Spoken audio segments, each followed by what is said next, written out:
Film की शुरुआत में हम ईवा नाम की लड़की को देखते हैं। वो घर पहुंचती है और शीशे के सामने खड़े होकर खुद को तैयार करती है। आज उसकी सबसे अच्छी दोस्त डेनिका की सगाई है और ये दिन उसके लिए बहुत खास है। खास इसलिए भी क्योंकि वहाँ उसका बॉयफ्रेंड मिलो भी मौजूद होगा। एवा चाहती है कि वो आज सबसे सुंदर दिखे ताकि सबकी नजर उसी पर ठहर जाए। इसके बाद एक भव्य समारोह दिखाया जाता है। चारों तरफ सजावट है और लोग खुशियों में डूबे हुए हैं। यहीं एवा अपनी दोस्त डेनिका से मिलती है। उसकी ड्रेस देखकर वो जमकर तारीफ करती है। थोड़ी दूरी पर डेनिका का होने वाला मंगेतर टेडी दिखाई देता है। उसके साथ खड़ा है एवा का बॉयफ्रेंड मेलो। इसी समय साफ हो जाता है कि ये सभी लोग पुराने स्कूल समय के दोस्त हैं और आज भी उनकी दोस्ती उतनी ही मजबूत है। समारोह के बीच टेडी के माता पिता भी सामने आते हैं। दोनों ही इस जोड़ी की तारीफ करते हैं और कहते हैं कि ये रिश्ता उनके लिए किसी सपने से कम नहीं है। रात के समय चारों दोस्त एक साथ बैठकर बातें करते हैं। मिलो कहता है कि उन्हें कार में घूमने चलना चाहिए जिससे उनकी पुरानी याद ताजा हो जाएगी। सबको ये बात पसंद आती है और वे निकल पड़ते हैं। रास्ते में उनकी नजर स्टीवी पर पड़ती है जो कभी उनके स्कूल में पढ़ती थी लेकिन अब गरीबी की वजह से एक बार में काम करती है। चारों दोस्तों ने उसे भी अपने साथ चलने का ऑफर देते हैं। काम खत्म हो चुका होता है इसलिए स्टीवी खुशी खुशी उनके साथ चल पड़ती है। अब कार में सब मस्ती कर रहे होते हैं जबकि डेनिका गाड़ी चलाती है। तभी टेडी अचानक उसे सावधान करता है। डेनिका तुरंत ब्रेक मारती है लेकिन सामने कोई नहीं होता। ये टेडी का मजाक था। सब हंसने लगते हैं मगर माहौल में हल्की बेचैनी भी आ जाती है। थोड़ी देर बाद सड़क किनारे सभी रुककर आतिशबाजी के नजारे का मजा लेते हैं लेकिन उसी वक्त नशे में टेडी गाड़ी के सामने खड़ा हो जाता है। हालात बिगड़ते बिगड़ते ही बचते हैं क्योंकि मिलो तुरंत उसे खींचकर साइड में कर देता है। सब उसे डांटते हैं कि वो ऐसी हरकतें क्यों कर रहा है। टेडी हंसकर टाल देता है लेकिन उसी वक्त एक तेज रफ्तार गाड़ी सामने थी जो संतुलन खोकर सड़क किनारे रेलिंग से टकरा जाती है। सब जल्दी से उसे बचाने की कोशिश करते हैं मगर कार सीधा खाई में गिर जाती है। एवा और स्टीवी कहती है कि उन्हें तुरंत पुलिस को बुलाना चाहिए और नीचे उतरकर मदद करनी चाहिए लेकिन बाकी दोस्त कहते हैं कि नीचे जाना असंभव है और अब कुछ नहीं किया जा सकता। सब जानते हैं कि ये हादसा असल में टेडी की लापरवाही की वजह से हुआ है। टेडी अपने पिता को फोन करता है कि वो पुलिस को यहाँ एक्सीडेंट की जानकारी दे। यहाँ स्टीवी कहती है कि जब तक पुलिस नहीं आती उन्हें यहीं रुकना चाहिए। फिर भी टेडी सबको वहाँ से ले जाता है ये कहकर कि वे पुलिस के पास ही जा रहा है लेकिन डेनिका गाड़ी दूसरी दिशा में मोड़ देती है। दरअसल टेडी का पिता शहर का बड़ा आदमी है इसलिए वो सबको यकीन दिलाता है कि उन्हें कुछ नहीं होगा। आखिरकार डेनिका, माइलो और बाकी सभी आपस में तय कर लेते हैं कि ये बात किसी को नहीं बताएंगे। एवा भी मान जाती है लेकिन वो इससे गहरे दुख में है।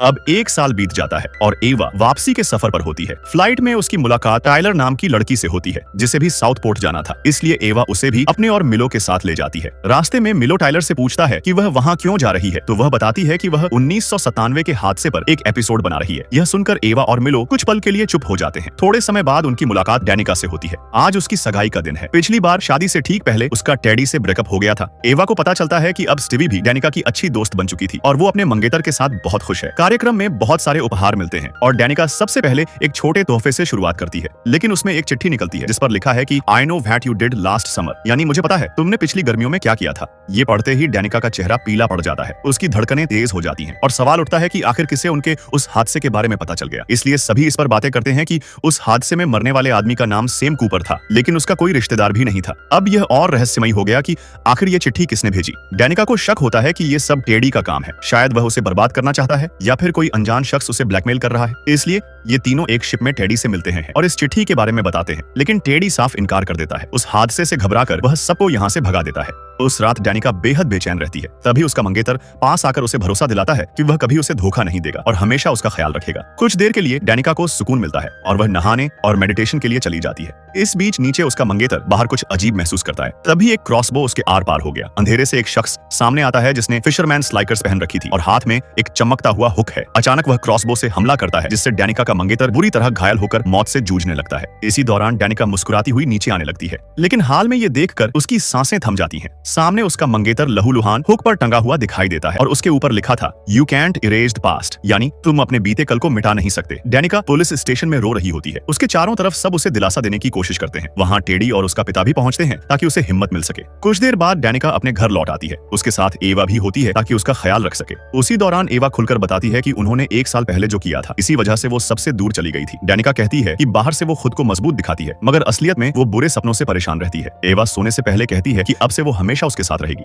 अगली सुबह पांचों दोस्त फिर इकट्ठा होते हैं। अब चर्चा इसी बात पर होती है कि ये सब कोई रैंडम साइको का काम हो सकता है लेकिन परेशानी की सबसे बड़ी बात ये थी कि डेनिका के मंगेतर की मौत से पहले उन्हें जो नोट मिला था उसमें साफ था कि कातिल को उनकी एक साल पुरानी गलती के बारे में पता है। उनके अलावा ये बात टेडी के पिता को मालूम थी लेकिन टेडी कहता है कि उसके पिता मामले को सुलझाने में लगे थे। वो क्यों ऐसा करेंगे? जबकि स्टीवी बताती है कि उसने अपनी साथी को भी कुछ कुछ नहीं बताया। अब शक टाइलर पर जाता है, वही लड़की जिससे एवा की फ्लाइट में मुलाकात हुई थी। टाइलर 1997 के मर्डर केस पर एपिसोड बना रही है। सभी उसकी कहानी सुनते हैं, जिसमें उसने बताया कि कुछ दोस्तों ने एक गलती छिपाई थी और बाद में एक एक करके सबको मौत मिली और शुरुआत हुई थी एक नोट से। ये कहानी हूबहू उनकी कहानी से मिलती है और सबका शक और गहरा जाता है। हालांकि एवा को यकीन नहीं होता, मगर वो टाइलर पर नजर रखने का फैसला करती है। इसके बाद साउथपोर्ट का बीच दिखाया जाता है, जहाँ एवा टाइलर से मिलती है। टाइलर बताती है कि यहाँ कई मर्डर हो चुके हैं, जिससे इस जगह की छवि खराब हो गई है और इसी वजह से वो एक एपिसोड पर काम कर रही है। फिर टाइलर उसे अपने साथ बे साइड हाउस में ले जाती है। वहाँ एवा उससे उसकी कहानी पूछती है। टाइलर वही कहानी सुनाती है जिसमें एक हादसा, एक नोट और उसके बाद दोस्तों की मौतें थी। उस हादसे में सिर्फ एक लड़की बची थी जो अब एक टीचर है।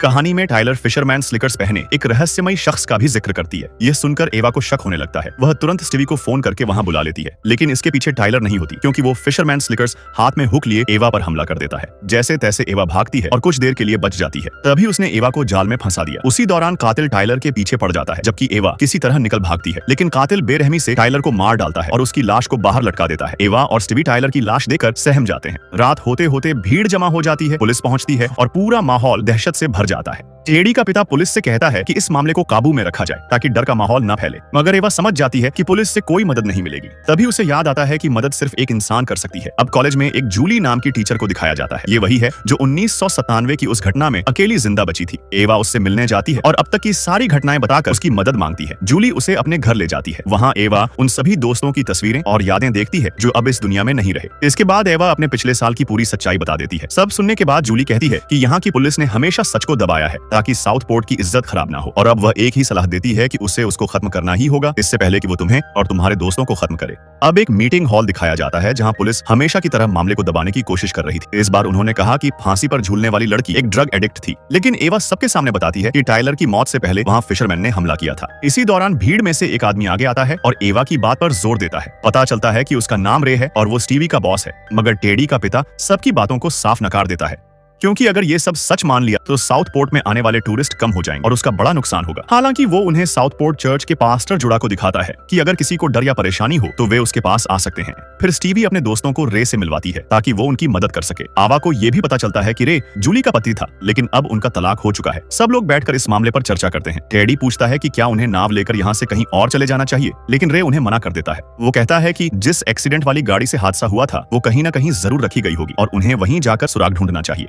इसके बाद माइलो, स्टीवी और एवा उस पुरानी स्टोरेज जगह पर पहुंचते हैं और वहां गाड़ी के बारे में पूछते हैं। उन्हें पता चलता है कि वो गाड़ी पास्टर जुड़ा के नाम पर थी, वही आदमी जो चर्च में काम करता है। उधर कब्रिस्तान में डेनिका और टेड पहुंचते हैं ताकि कुछ सुराग मिल सके। वहां डेनिका को सैम कूपर की कब्र पर ताजे फूल रखे हुए दिखते हैं। इससे उन्हें शक होता है कि उसका कोई न कोई रिश्तेदार जरूर है और शायद वही ये सब कर रहा है। वे वहां के चौकीदार से कहते हैं कि कैमरे की फुटेज चेक करे, लेकिन जैसे ही चौकीदार फुटेज देखने लगता है, फिशरमैन वहां आता है और उसे जान से मार देता है। बाहर काफी देर इंतजार करने के बाद टेडी वहां से चला जाता है, लेकिन डेनिका रुकती है ताकि उस रिश्तेदार का पता चल सके। तभी फिशरमैन वहां भी आ जाता है और डेनिका पर हमला कर देता है। किसी तरह डेनिका भागकर एक बड़े स्टोर तक पहुंचती है, लेकिन फिशरमैन उसका पीछा करते हुए वहां भी पहुंच जाता है। आखिरकार वो डेनिका को ढूंढ लेता है और उसे बेहोश कर देता है। वो लगभग उसे मार ही देता, तभी अचानक टेडी वहां पहुंचता है और डेनिका को बचा लेता है। अब सीन जूली पर आता है, जो गहरी सोच में डूबी होती है। वो हैरान होती है कि ये नया मर्डर केस बिल्कुल पुराने वाले जैसा ही कैसे हो सकता है। तभी उसका एक्स हस्बैंड यानी रे उसके पास आता है और जूली को डांटते हुए कहता है कि उसने एवा को क्यों ये सलाह दी कि उन्हें कातिल को मार देना चाहिए। रे कहता है कि ऐसा करना उनके लिए बहुत खतरनाक साबित हो सकता है। वो ये भी बताता है कि अक्सर अच्छे लोग भी बुरी संगत का शिकार हो जाते हैं, जैसे उसकी बार में काम करने वाली स्टीवी,